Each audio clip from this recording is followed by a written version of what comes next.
Hello दोस्तों शक्ति के 48 नियम, शायद ये पार्ट थर्ड वीडियो है। आज है 14 सितंबर। बुक मुझे याद नहीं है कब पढ़ा था। तो आज 18वां नियम से मैं स्टार्ट करूंगा। कुछ कुछ नियम जो होगा मैं छोड़ दूंगा, अच्छा लगेगा, इम्पोर्टेंट तो कराऊंगा। स्टार्ट करता हूं। कौन सा है? 18वां नियम है, अपनी सुरक्षा के लिए कीले न बनाए। एकाकीपन खतरनाक है। 18वां नियम कह रहा है कि अपनी सुरक्षा के लिए कीले न बनाए, एकाकीपन खतरनाक है। तो ये नियम से लग रहा है ये उस टाइम का नियम है जिस टाइम राजा महाराजा लोग का समय का ये नियम लग रहा है। जिस टाइम राजा महाराजा लोग किले बनाकर रहते थे, तो राजा महाराजा लोग को इस नियम के द्वारा सलाह दिया जा रहा है कि आप अपने चारों तरफ किले बना करके आप एक किसी घर में, कोठरी में दबे हुए, छुपे हुए मत न रहे। इससे आपको क्या नुकसान होगा? इससे नुकसान होगा कि आपके चारों तरफ क्या हलचल हो रही है, क्या हो रहा है, वो आपको पता नहीं चलेगा कि आपका दुश्मन आपके लिए क्या षड्यंत्र कर रहा है, क्या रणनीति कर रहा है, आपको पता नहीं चलेगा। और अचानक आप पे हमला होगा और आप निरस्त हो जाइएगा, आप मर जाइएगा, ये कहा जा रहा है। तो आज तो भाई ऐसा राजा महाराज समय नहीं है। तो इस नियम के द्वारा हम लोग को ये सीखना चाहिए। सीखना क्या चाहिए? सीखा हुआ है हमारे देश के चारों तरफ देखते हैं बॉर्डर बना हुआ है, पर वो बॉर्डर कैसा है? ट्रांसपेरेंट बॉर्डर है, यानी कि आर पार दिख जाता है। अगर उस बॉर्डर को क्या किया जाए, वो बना दे, क्या बोलते हैं, ट्रांसलूसेंट बोलते हैं क्या उसको, मतलब कि अपारदर्शी बना दिया जाए। अपारदर्शी बना दिया जाए यानी कि बॉर्डर को उस पार दिखे ही नहीं क्या हो रहा है। तो ये बिल्कुल गलत होगा, बहुत ही ज्यादा नुकसानदायक होगा। क्या पता बॉर्डर को उस पार दुश्मन षड्यंत्र कर रहा हो, बम फिट कर रहा हो, न्यूक्लियर बम वो बना रहा हो, कुछ भी कर रहा हो, तो बॉर्डर को उस पर पता नहीं चलेगा। तो यहाँ पे कहा जा रहा है कि बॉर्डर के चारों तरफ आपको किले बनाना नहीं है, और किले बना के खुद की कोठरी में छुपना नहीं है, बल्कि आपको दुश्मन के बीच में रहना है। दुश्मन क्या षड्यंत्र कर रहा है, दुश्मन की खबर लेते रहना है, ये कहा जा रहा है।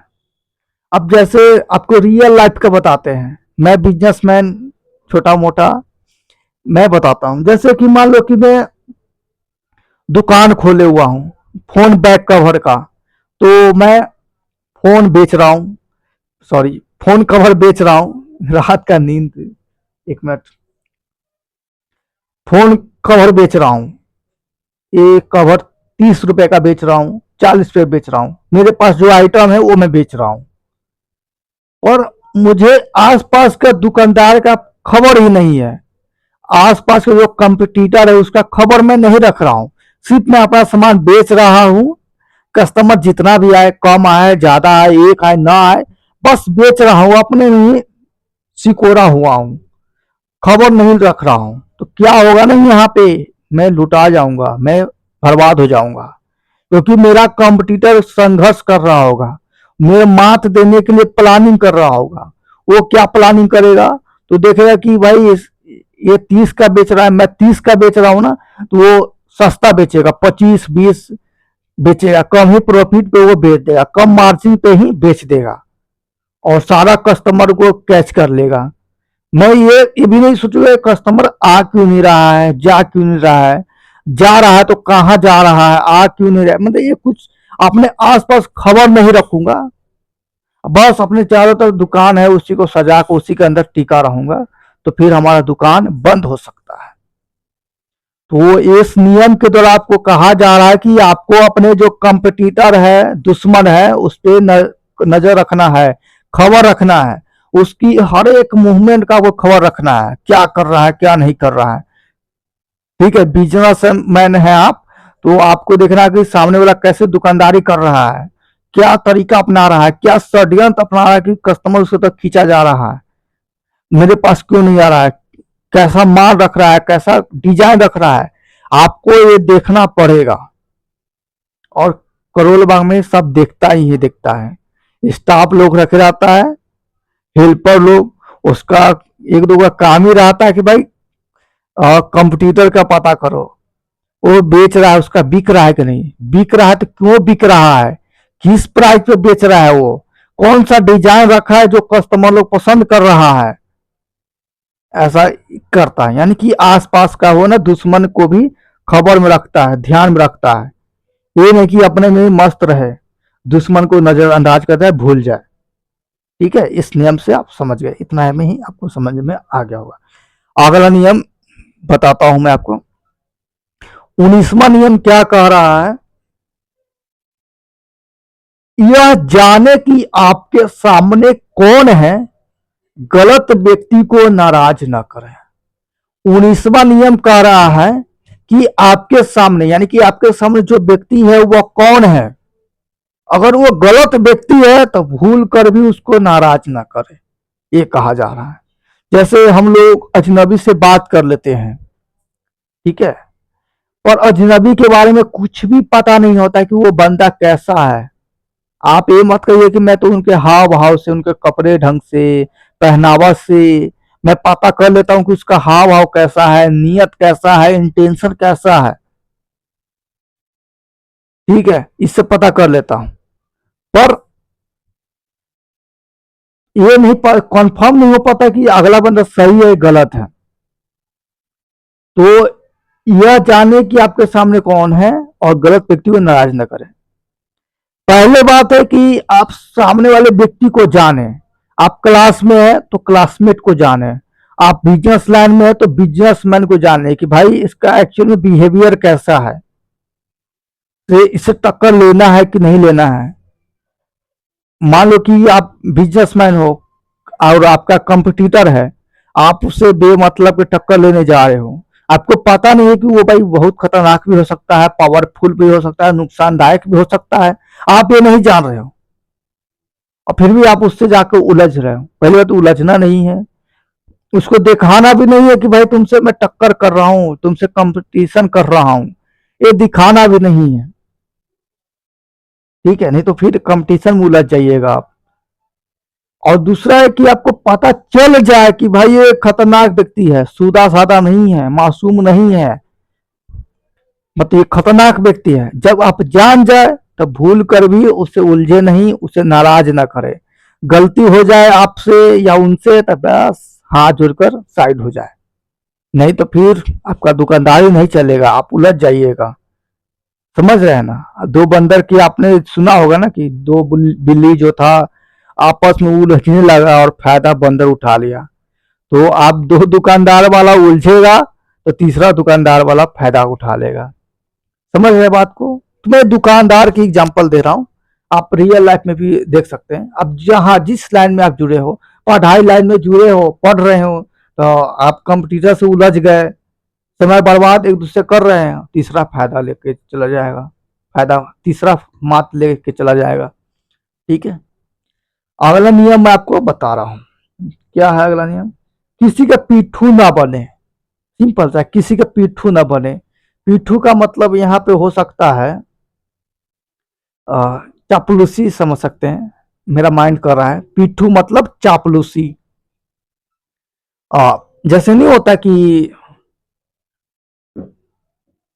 आप गांव में देखते होंगे कुछ लोग जो है, कुछ लोग की बेमतलब की तारीफ करते हैं, कहते हैं, फलना है ना बहुत बड़े इंसान है, इतना पैसा दान किया, इतना ये किया, मतलब उसकी चापलूसी करते हैं, उनके गुणगान गाते हैं। तो किसी के पीठू ना बने। इससे क्या होगा ना कि आप किसी के सामने किसी की तारीफ कर रहे हो, तो ये भी हो सकता है कि आप जिसको तारीफ सुना रहे हो ना उसको अच्छा नहीं लग रहा होगा। एक्चुअल में नेचर होता है ना, लोगों को दूसरे की तारीफ सुनना अच्छा नहीं लगता, खुद की तारीफ सुनना अच्छा लगता है। अब जैसे मैं यहां पर हूं, मेरे सामने किसी की तारीफ कर रहे, ठीक है, तो कुछ पल के लिए अच्छा लगेगा, लेकिन बार बार उसी का तारीफ करेगा तो अच्छा लगेगा ही नहीं, मन में गुस्सा आएगा। अरे यार ये कैसा इंसान है, हमेशा दूसरे तारीफ करते रहता है। यानी कि किसी का पिट्ठू ना बने, यानी कि इसका बात तारीफ कर दिए, फिर ये आया तो इसका तारीफ कर दिए, फिर इसका तारीफ कर दिए। तारीफ करना सही बात है, लेकिन हर वक्त तारीफ करना पिट्ठू बनना होता है। ठीक है, बेमतलब की तारीफ करना गुण है नहीं, सब अवगुण से भरा हुआ है, फिर भी उसकी तारीफ करते जा रहे हैं। मेरा भी होता है तारीफ, बेफालतू का तारीफ होता है। अगला बंदा मेरे बारे में कुछ भी नहीं जान रहा होता है, फिर भी वो तारीफ करता है, यानी कि वो पीठू बनना चाहता है। ठीक है, यानी कि वो मुझसे कुछ लेना चाहता है कि चल भाई इसका तारीफ कर देते हैं। तो आपको ऐसा नहीं करना है कि भाई बेफालतू किसी तारीफ कर दिया जाए और किसी के सामने दूसरे की तारीफ कर दिया जाए, तो ये पिट्ठू बनना हो गया, ये नहीं करे। अगला क्या चीज है, 21वां नियम कर रहा है, मूर्ख बनाने के लिए मूर्ख बनने का नाटक करे, सामने वाले से ज्यादा मूर्ख दिखे। ऐसा लगता है कि यह वीडियो में बना चुका हूं, फिर भी मैं बता रहा हूं, याद नहीं है। कोई नहीं, रिवीजन हो जाएगा मेरा, वीडियो डबल होगा तो एक ही अपलोड करूंगा मैं। तो मूर्ख बनाने के लिए मूर्ख बनने का नाटक करे, मूर्ख बनाने के लिए मूर्ख बनने का नाटक करे, सबसे सामने वाले से ज्यादा मूर्ख दिखे, ये भी सही है। आप दूसरे को मूर्ख बनाना चाहते हैं ना, मूर्ख बनाने का यहाँ का मतलब कि दूसरे से कुछ लेना चाहते हैं। मूर्ख बनाने का मतलब कि दूसरों को ठगना चाहते हैं, बिना कुछ दिए लेना चाहते हैं, तो आपको मूर्ख बनना दिखाना पड़ेगा, यानी कि मूर्ख दिखाना पड़ेगा, मूर्ख बनने का नाटक करना पड़ेगा। यहाँ पे ये कहाँ चाह रहा है, इसका यूज कहाँ हो सकता है, जैसे कि सिंपल सा बिजनेस लाइन में जानिए आप जाते होंगे, ठीक है, दुकान वाले पे कि भैया ये कितने का सामान है, तो आपको बताते होंगे कि ये 200 का सामान है, 200 का, और तो आप बोलते हो कि नहीं 120 का दे दो, 140 को दे दो, इतना का दे दो, तो वो हार का आपको दे देगा, यानी कि वो आपके सामने बेवकूफ बन गया है, यानी कहाँ 200 सामान आपको 120 में दे दिया। तो यहाँ पे आपको लगेगा कि सामने वाला मूर्ख बन गया और आपने उससे ठग लिया और आप सामान लेकर चले आए, और एक्चुअली में उसका प्राइस जो बहुत ही कम था, यानी कि वो प्रॉफिट कम आ गया। यानी कि लोगों को लगना चाहिए कि आप ठगा रहे हो, मूर्ख बन रहे हो, क्योंकि लोगों को प्रत्येक लोगों को दूसरे को मूर्ख बनाना अच्छा लगता है, पर आपको मूर्ख बनने का नाटक करना है, मूर्ख असली में बनना नहीं है। समझ रहे बात को, तो ये आपके लिए उपयोगी होगा, हर जगह इसका अप्लाई हो सकता है। आप टीचिंग लाइन में हो, टीचर से सवाल पूछो, जानते हुए बोलो कि सर नहीं जान रहा हूं, इससे क्या होगा, सब लोग कहे यार कितना पागल है, इतना इजी सा सवाल इसको नहीं आ रहा है। आप एक्चुअली सवाल न जानने की एक्टिंग कर रहे हो, एक्चुअली में आपको सवाल जानते हो, उसका आंसर जानते हो, लेकिन आप चाहते हो कि थोड़ा डीपली बताए सर जी हमको, इसलिए न जानने की एक्टिंग कर रहे हैं। ठीक है, और दूसरा बात है कि इसका होता ही है यूज, सामने वाले को खुश करना हो, छोटे बच्चों को खुश करना हो, तो मूर्ख बनने का नाटक करिए, उसको लगेगा कि यार मैं तो कितना बड़ा इंसान हूं, मैं किसी और को बता रहा हूं, ऐसा कुछ है। ठीक है, मैं तो भाई डेली लाइफ करता ही हूं। चलिए अगला क्या है, समर्पण की चाल का प्रयोग करे, कमजोरी को शक्ति में बदले। मतलब कि सामने वालों को लगे कि आप समर्पण कर रहे हो, त्याग कर रहे हो, ठीक है, लेकिन एक्चुअल में समर्पण नहीं कर रहे, आपका कुछ दूसरा ही माइंड सेट है। जैसे बिजनेस लाइन में होता है कि आपको गिफ्ट देता है कोई भी, कहते बाप रे 1000 के खरीदारी पे 500 रुपए का गिफ्ट दिया जा रहा है, इतना गिफ्ट दिया जा रहा है, यानी कि ये समर्पण कर रहा है। एक्चुअली में समर्पण नहीं कर रहा है, बल्कि समर्पण के पीछे कुछ चाल है, आपको आदत लगाया जा रहा है। तो समर्पण की चाल चले, लोगों को ऐसा दिखाए कि आप लोगों को कुछ दे रहे हो, फिर लोग आपका गुलाम बन जाएगा। ठीक है, समर्पण की चाल चला था मुकेश अंबानी, आज वो मास्टर माइंड बन चुका है, फ्री में दिया था ना जियो का। तो समर्पण की चाल चले और अपने कमजोरी को शक्ति में बदले। ठीक है, आपको पता चले कि आपका एक कमजोरी है तो उसको शक्ति में बदले। कमजोरी क्या क्या चीज हो सकता है? कमजोरी आपको हो सकता है, क्या कमजोरी होगा मुझे भी नहीं पता है, बस आपको पता चले कि आपका कमजोरी है तो आप उसे शक्ति में बदलो। जैसे आपको लगे भाई मैं कमजोर हूँ, मेरे शरीर में एनर्जी नहीं है, पता है ये कमजोरी है, तो इसको शक्ति में बदलिए, यानी कि इसको उल्टा आप मजबूत बनिए। आप डरते हैं तो डरने के कारण जानिए, और दूसरा किसी से न डरे, उस डरने के कारण को मिटाइए, यानी कि आपके अंदर जो कमजोरी है उसको मिटाइए। ये नहीं कि उस कमजोरी सहारे जीते रहिए। नेचुरल कमजोरी है तो उसकी बात नहीं कर रहा हूँ, जैसे कि जब पैर काटा हुआ है तो चाह कर भी वो पैर नहीं ला सकता है, आंख से अंधे हो, कमजोरी है तब आंख आ नहीं सकता है। तो ये कुछ कुछ प्राकृतिक कमजोरी है तो उसको नजरअंदाज कर सकते हैं, पर कुछ ऐसे भी कमजोरी होते हैं जिसे आप दूर कर सकते हो। जैसे आपको याद नहीं होता तो याद करने की तरीका, आपको पढ़ने पढ़ने बैठ नहीं पाते हैं तो उसको बैठने की तरीका, ये कुछ कुछ कमजोरी है जिसको आप क्या कर सकते हैं, अपने इस कमजोरी को दूर कर सकते हैं। आप डिस्ट्रैक्ट हो जाते हैं, आप कोई एक चीज पर फोकस नहीं रख पाते हैं, ये भी एक तरह की कमजोरी है। अब जैसे मैं वीडियो बना रहा हूँ, मोबाइल पे मैसेज आएगा इंस्टाग्राम का, किसी ने लाइक कर दिया तो मैं देखूँ अरे लाइक क्या क्या किया देखूँ, अब बस डिस्ट्रैक्ट हो गया। ये भी एक तरह से क्या है, कमजोरी है। तो आपको अपने कमजोरी को पहचानना है, उसको दूर करना है। ठीक है, इस नियम में कहा जा रहा है। अगला नियम मैं आपको बता रहा हूं, अपनी शक्तियों को केंद्रित करें। सिंपल सा है, अपने पावर को क्या करना है, केंद्रित करना है, जमा करना है, अपने पावर को बढ़ाते रहना है। जैसे आप पैसे को बढ़ाते हो ना जमा करके, आज 1000 हो गया, अगले दिन 2000, 3000, 4000, ऐसे अपने पैसे को बढ़ाते हैं, उसी प्रकार से आप अपने शक्तियों को भी बढ़ाएंगे। मैंने शक्ति पर शायद वीडियो बना चुका हूँ कि शक्ति कितने प्रकार के होता है। तो आपको सारे शक्ति जो है ना, आपके लिए जो जो यूजफुल शक्ति है, शक्ति के टाइप है, वो आपको केंद्रित करना है, दिन पर दिन आपको बढ़ाना है। नॉलेज ये भी एक शक्ति होता है, मनी ये भी एक शक्ति होता है, इमोशनल पावर ये भी एक शक्ति होता है।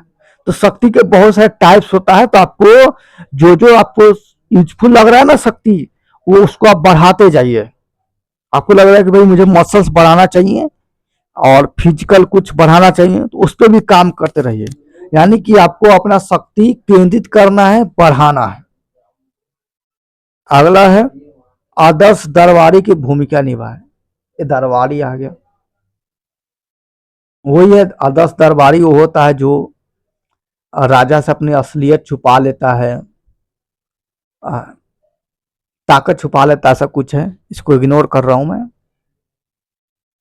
खुद को नए सांचे में ढाले, यानी कि आप कमजोर है तो मजबूत वाले सांचे में ढाले, अपने अंदर बदलाव लाए जो आपको, मतलब खुद को नए सांचे का मतलब क्या है, नए सांचे का मतलब है कि जैसा परिस्थिति है ना उस अनुसार अपने आप को ढाले।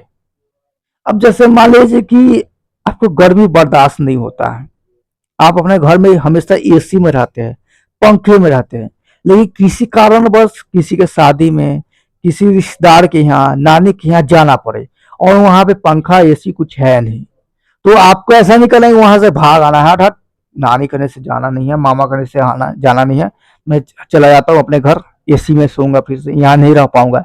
ऐसा नहीं करना है। खुद को नए सांचे में ढालना है।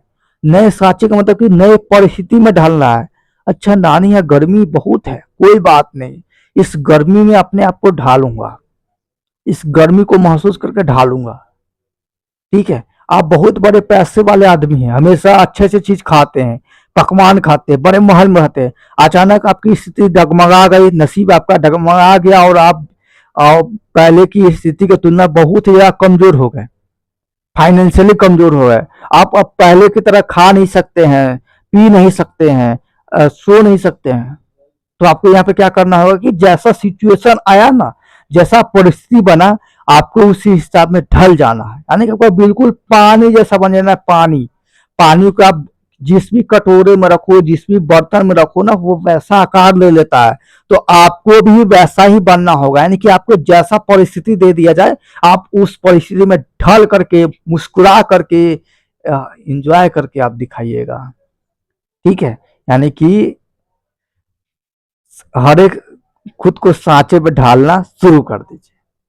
ठीक है, जैसे मैं यहाँ हूँ, हमेशा पंखे में रहता हूँ, वीडियो बनाना है तो पंखे को ऑफ कर दिया। ठीक है, ये भी एक तरह से ढालना होगा। मैं अपनी तारीफ नहीं कर रहा हूँ, बल्कि मैं आपको बता रहा हूँ एग्जाम्पल, और ये मैं नहीं बोल रहा हूँ।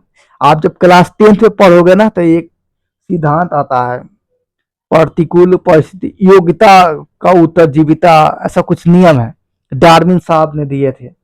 योग्यता का उत्तरजीविता, यानी कि जो प्रतिकूल परिस्थिति में योग खड़ा रहेगा, प्रतिकूल परिस्थिति को अपने अनुकूल बना लेगा, यानी कि ऐसा परिस्थिति है जिसमें हम लोग जी नहीं सकते, उस परिस्थिति को भी अपने अनुसार ढाल ले, उसमें अपने अनुसार को ढाल ले, तो वही चीज यहाँ पे कहा जा रहा है। ठीक है, तो आप ढाल कर देखिए, नहीं ढालिएगा तो बर्बाद हो जाइएगा। मैं बद्दुआ नहीं दे रहा हूँ, बल्कि रियलिटी है। जिसने जो ने नए सांचे में हर तरह के सांचे में ढालना शुरू कर दिया, ढाल लिया, वो आज जीवित है। जीवित मतलब कि अच्छे तरह से अपना संचालन कर पा रहा है। मैं एक और घटना बता रहा हूँ। मैं हमेशा रिजर्वेशन से जाता हूँ, स्लीपर में जाता हूँ, और फिलहाल मैंने किसी यहाँ जनरल में गया था, काफ़ी भीड़ थी। मैंने सोचा कि यार निकल जाता हूँ यहाँ से, दम घुट रहा है। फिर मैंने सोचा कि नहीं, मुझे डार्विन की बात याद आ गई। डार्विन कहा कि भाई जैसा परिस्थिति हो वैसा ढल जाओ, तुम पानी हो वैसा सांचे में ढल जाओ, बस ढल गया। थोड़ी तकलीफ हुई, क्योंकि ढलने में पहली दफा तकलीफ होती ही है, नए चीजों में ढलने में तकलीफ होती है। मैं गांव से शहर आया था, तो शहर में ढलने में तकलीफ होती है। ठीक है, मैं अपना क्यों बात कर रहा हूँ यार, मैं समझ नहीं आ रहा। ठीक है, अगला है अपने हाथ साफ रखे। ये सही बात है। यहाँ पे हाथ का मतलब है कि अपना चरित्र, भले आपका चरित्र कितना भी गंदा क्यों न हो, आपका मन गंदा क्यों न हो। ये मेरा भाई आ गया। भाई मेरा गंदा है, मैं तो बताऊं क्या, मैं गंदा इंसान ही हूँ। मेरा चरित्र, अंग, सब कुछ गंदा ही है।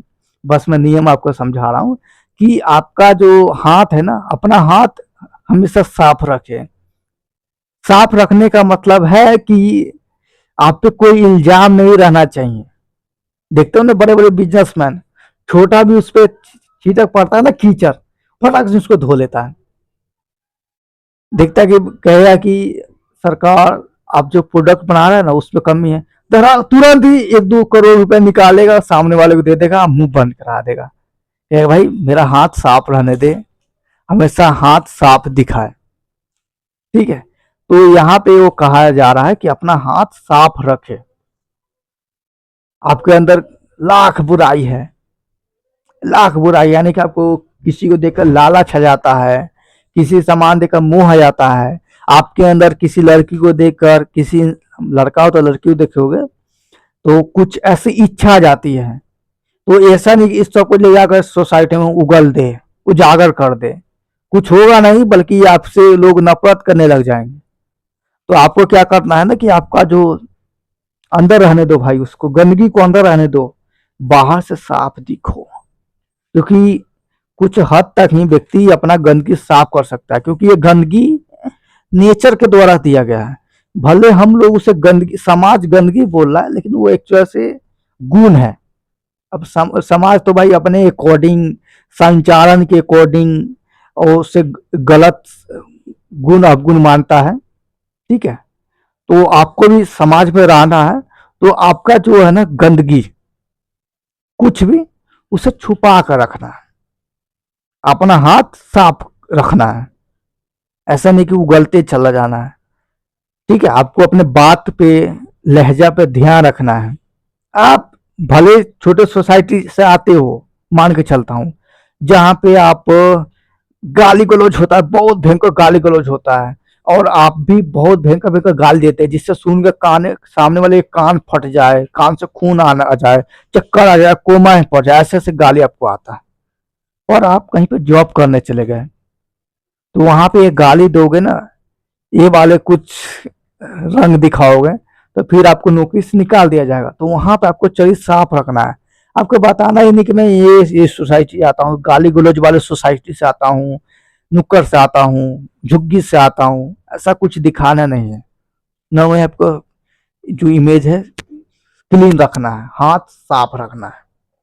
ठीक है, हाथ साफ रखोगे ना तो लोग आपकी रिस्पेक्ट करेंगे, आपका वैल्यू बढ़ेगा, आपका सैलरी बढ़ सकता है, आपका प्रमोशन होगा, सामने वाला इंप्लॉय जो है आपका रिस्पेक्ट करेगा। भले आपका सैलरी हाई क्यों ना हो, लेकिन आपका हाथ गंदा हो, चरित्र गंदा हो, गंदा होता है लेकिन आप दिखा दी कि भाई मेरा चरित्र गंदा है, मेरा सोच गंदा है, तो फिर क्या होगा, लोग इज्जत रिस्पेक्ट नहीं कर पाएंगे, फिर आपका जीवन जो है ना अच्छा नहीं रहेगा। आप इस बात को समझ रहे होंगे। अगला क्या है, अनुयायी बनाने के लिए लोगों के विश्वास का लाभ उठाए। अनुयायी बनाने के लिए लोगों के विश्वास का लाभ उठाए, मतलब कहना क्या चाह रहा है, अनुयायी बनाने के लिए लोगों के विश्वास का लाभ उठाए, यानी कि अनुयायी बनाना है लोगों को, यानी कि लोगों को अपने अंदर लाना है, लोगों को अपने बात मनवाना है। जैसे नेता लोग देखते हैं ना, नेता के पीछे बहुत सारे अरबों खरबों जनता रहता है, क्योंकि वो अरबों खरबों जनता जो है ना नेता पे अंधविश्वासी हो जाता है। ठीक है, और उसी विश्वास को फायदा बनाकर नेता लोग उस जनता को अनुयायी बना लेते हैं। तो यहीं पे कहा जा रहा है कि आपको लोगों को विश्वास जीतना है, चाहे वो धर्म के नाम पे जीतो, चाहे वो आप उसे जाति के नाम पे जीतो, लेकिन जीतो। और विश्वास जब एक बार जीत लो तो उसका लोगों का अनुयायी बन जाइए और उस विश्वास का फायदा उठाइए, ये कहा जा रहा है। और सिंपल सा है, नेता लोग कैसे बनाते हैं, जनता को कैसे विश्वास दिलाते हैं, वो एक ही कंसेप्ट है। वो जनता को यकीन दिलाते हैं कि भाई तुझ पे मुसीबत आने वाला है, वो धर्म से रिलेटेड, तेरा धर्म मिटने वाला है, तेरा धर्म खत्म हो जाएगा, तेरा जाति खत्म हो जाएगा, ये दोनों तुम्हारा पहचान है, नस्ल है, ये तुम्हारा खत्म हो जाएगा। पर ये खत्म तब नहीं होगा जब तुम्हें मुझ पे विश्वास हो जाएगा, तुम मुझे चुन लोगे, मुझे वोट दे दोगे, मैं तुम्हारा रक्षक हूं, मुझे बना लो, बचा लो, ऐसा कुछ बताएगा। यानी कि लोगों को कमजोरी बता देगा, लोग को बता देगा तुम मुसीबत में हो, और उस मुसीबत का एक ही इलाज है, वो मैं हूं। बस लोग विश्वास कर लेते हैं कि भाई ये नहीं रहेगा तो नैया पार ही नहीं होगा, एक्चुअल में हम लोग डूब जाएंगे, ऐसा कुछ। और नेता लोग जनता के कमजोरी पे वार करते हैं, कमजोरी को बता देते हैं, कमजोरी पे वार करते हैं, और लास्ट में जनता भटकने लगता है, छटपटाने लगता है, तो कहता है कि भाई मैं ही तो इलाज हूं, बस अनुयायी बन जाता है। ठीक है, अगला नियम क्या है, बहादुर के साथ काम करने उतरे। ये बहुत बड़ी बात है यार, बहादुर के साथ काम करने उतरे, ऐसा डरपोक। एक बिजनेसमैन को हमेशा बहादुर के साथ काम उतरना पड़ता है, रिस्क लेना पड़ता है, रिस्क से कभी डरता नहीं है। ठीक है, देखता है कि भाई क्योंकि बिजनेस में माइंड बना लिया रहता है, माइंड सेट बना लिया रहता है कि जितना ज्यादा बिजनेस होगा, सॉरी, जितना बड़ा रिस्क होगा उतना बड़ा बिजनेस होगा, और उतना बड़ा बिजनेस होगा तो उतना ही ज्यादा प्रॉफिट होगा। तो बहादुर साथ कोई काम में उतरते हैं, खतरा लेते हैं, ठीक है, वो डरते नहीं है। वो जो परिणाम होगा उसको झेलने के लिए तैयार रहते हैं कि भाई इस काम करूंगा, प्रॉफिट तो अनलिमिट है लेकिन लॉस लिमिट है, चलो इस लॉस लिमिट को मैं झेल सकता हूं। फिर वो उतरते हैं, बिंदास उतरते हैं, खतरे से उतरते हैं। तो आप भी खतरे से उतरो, खतरे खतरे उठाओ, बड़ी बड़ी नहीं बोलना हो, ऐसा खतरा उठाओ जो आप झेल पाओ। अब बेफालतू क्या खतरा उठाने जाए। कोई आप पढ़ रहे हैं, मैथ का क्वेश्चन बना रहे हैं, तो आप यार क्यों अपना से दिमाग लगाए, क्वेश्चन है ही है, आंसर माला है ही है, क्या करते उसमें से देख लेते हैं, छाप देते हैं। क्यों मेहनत करना, क्यों खतरे उठाना, एक गलत है। फिर खतरे नहीं उठाइएगा ना तो खतरे बिन बुलाए भी आता है, और उस वक्त आपको आदत नहीं रहेगा खतरे उठाने का, तो खतरा आएगा तो फिर आप झेल नहीं पाइएगा। खतरा मतलब मुसीबत, तो मुसीबत से झेलिए, मुसीबत से उलझिए। जितना आप मुसीबत से उलझिएगा उतना ज्यादा ताकतवर बनिएगा, और नहीं ताकतवर बनिएगा तो अचानक मुसीबत आएगा, 3-4 हुआ, इधर से लपेटेगा उधर से लपेटेगा, बस बीच में लपटा जाइएगा आप, मतलब कि आप खत्म हो जाइएगा, ये कहा जा रहा है। ठीक है, बिजनेसमैन को देखता हूं कि भाई एक प्रोडक्ट नहीं बिकता है ना तो वो दूसरा प्रोडक्ट में पैसे लगाने के लिए रिस्क लेता है। वो कहता है भाई रिस्क नहीं लूंगा, दूसरे प्रोडक्ट में पैसे नहीं लगाऊंगा तो सामान बिकेगा ही नहीं, ये दुकान ठप हो जाएगा, ये दुकान का रेंट देता हूँ, ये रेंट भी नहीं निकलेगा। ऐसा करते हैं बिजनेसमैन। तो आपको भी अपने लाइफ में करना है, ये नहीं कि आसान तरीका चुन लिए, क्योंकि आसान सब चुनते हैं और आसान का रास्ता गटर में जाता है, बस गटर में चले गए। आपको गटर में जाना बल्कि आपको समझ है ना, नदी में जाना है, वो बात की बात है। तो आप ये समझ गए यहाँ पे क्या करना है आपको, हमेशा आपको खतरे उठाना है, रिस्क लेना है, छोटे छोटे रिस्क लेना है। ठीक है, ये मैंने आपको बता दिया, और मैं यहाँ पे रख रहा हूँ। मैंने कितना नियम बताया हूँ आपको, 21 28 तक बता दिया, और 29 भी बता देता हूँ। अंत तक पूरी योजना बनाए, ये भी ठीक है। अंत तक योजना, ऐसा नहीं कि चलो भाई स्टार्टिंग तक बना दिए, बल्कि योजना जो है ना अंत तक पूरी बनाए, अंत तक पूरी योजना बनाए। जैसे आपको क्या करना है, यूपीएससी की एग्जाम क्रैक करना है, कोई एग्जाम का प्रिपरेशन कर रहे हैं, तो उसकी योजना बस ये नहीं कि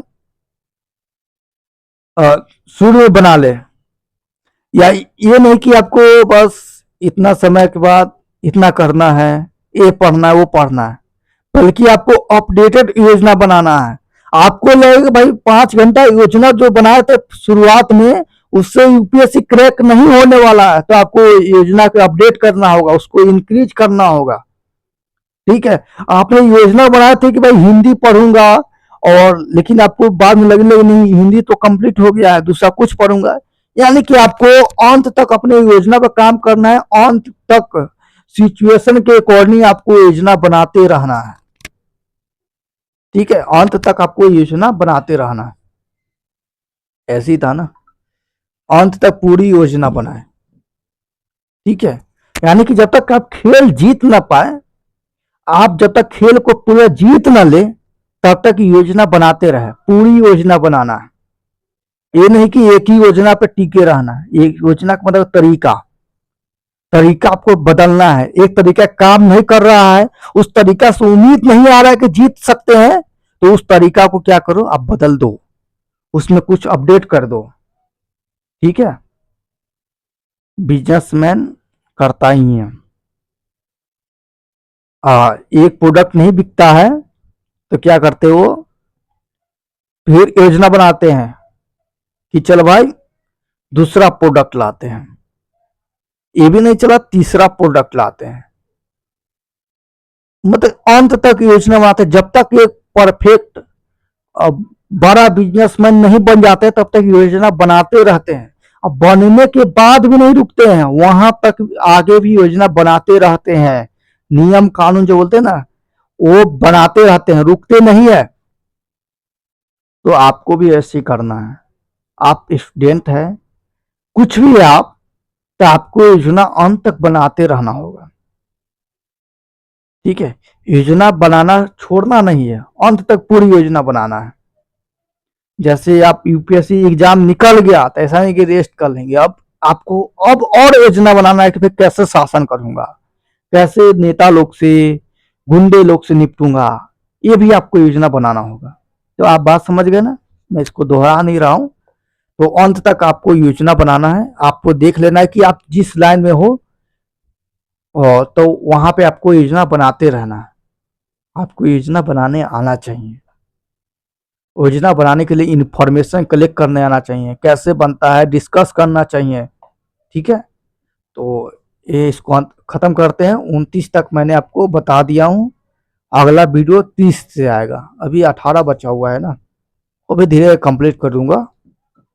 ओके, कैसा लगा, धन्यवाद आप लोग का वीडियो